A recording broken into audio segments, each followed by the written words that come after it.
It's like that Casey Musgraves song, Late to the Party. I'm never late to the party if I'm late. Certainly late to the party on this story. Yes, there is a spineless scarab in this story, but it is not Carson King, nor is it Aaron Calvin. Now you may want to disagree with me here, but hear me out as someone who has worked within a newsroom, because within a newsroom, I see things perhaps a little differently. And the way I see it is that the spineless scarab of this entire narrative is Carol Hunter, the executive editor for the Des Moines Register. And I'll tell you why. Because within the narrative that unfolded here, with Aaron Calvin losing his job as a reporter at the Des Moines Register, a couple events took place. As Aaron Calvin said in his deposition to Julia Reinstein at BuzzFeed News, he was simply doing his job. Nonetheless, what exactly was the job Aaron Calvin was doing when he was reporting on Carson King? And this is what I want to get into. 1. Carson King, the subject, raised $1 million on Venmo after asking for beer money. It went viral, took off. The Des Moines Register covered the story. The reporter assigned to the story was Aaron Calvin. To do a comprehensive examination of their subject, the editor tells Aaron Calvin, the reporter, make sure to dig into the person's past. Aaron Calvin digs into the person's past. He uncovers a variety of unsavory tweets. Now, perhaps did he dig too far into the past? Yes, and arguably so. When you're a 16-year-old boy, you say unsavory things. Heck, I say unsavory things as of last weekend. Many people have said unsavory things, and many more have said unsavory things when they were a teenager. So yes, I think it's a little unfair to hold what somebody says against them when they were 16 in any esteem. The fire hydrants here in New York City.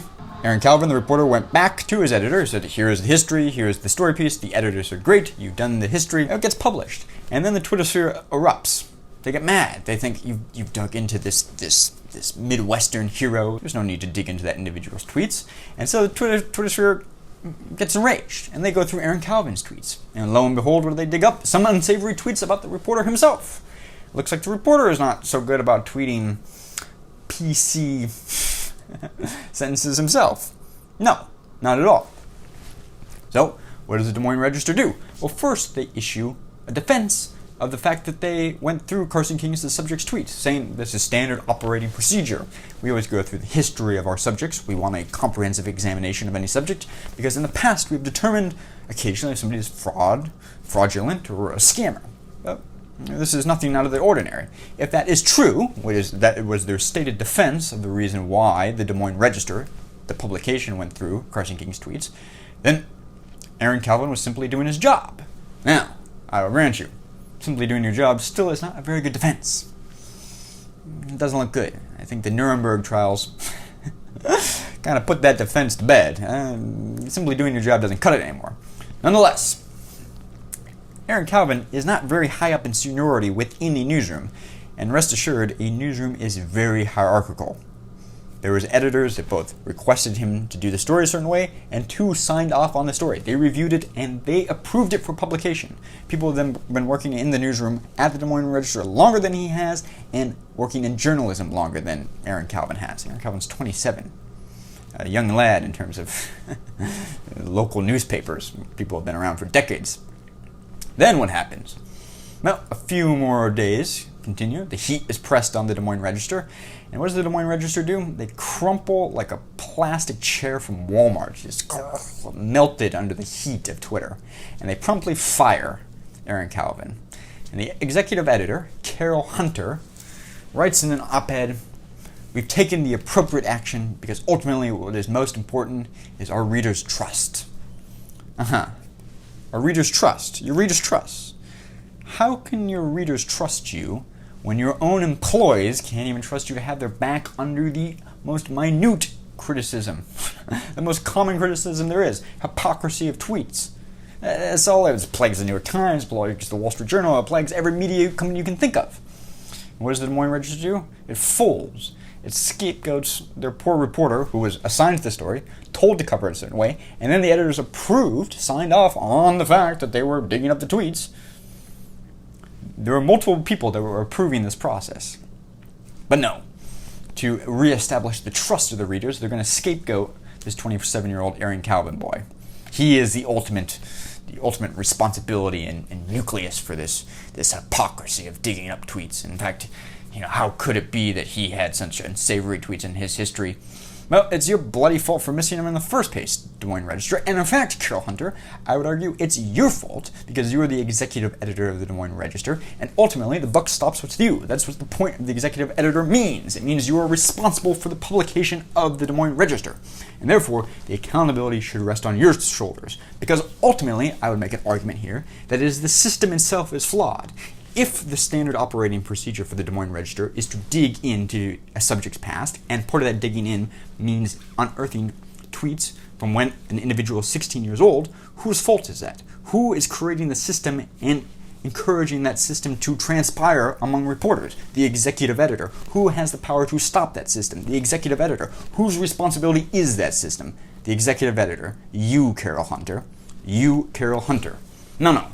You, in my mind, have pulled a John Scully, gone into full survival mode. The survivability of my position as executive editor and the Des Moines Register must be salvaged at all costs, even if it means throwing to the wolves this young reporter, who your own HR said, "Hey, Aaron Calvin, I know you're getting a lot of heat and criticism on Twitter. In fact, you're getting death threats. Maybe you shouldn't go home tonight. We're worried about your physical well-being." Only to, a few days later, kick him out the door. No severance. Went from, "Hey man, we're really worried you shouldn't even go back to your apartment," to, "Hey, best of luck, mate. Hope you don't get run down by a bus. Terrible news. But hey, at least you'll maybe be able to claim disability because we're not giving you any severance." Yeah. Like I said, there's a spineless scarab in this narrative, but it's not Carson King, and it's not Aaron Calvin. No. And I will be the first to admit the irony of journalists defending journalists. The truism, that people protect their own. They always close ranks. And journalists are no different than police or doctors, always allowing themselves to criticize each other, but as soon as there's some sort of outside criticism, they close ranks. And the idea that the story of Aaron Calvin being fired is now even a bigger story than Carson King, the Midwest hero that raised millions of dollars. Yes, I will grant there's irony. In fact, I was the one that even tweeted the thin blue checkmark, pointing out the way in which media types will close ranks to protect their own. Nonetheless, this, I think, is just a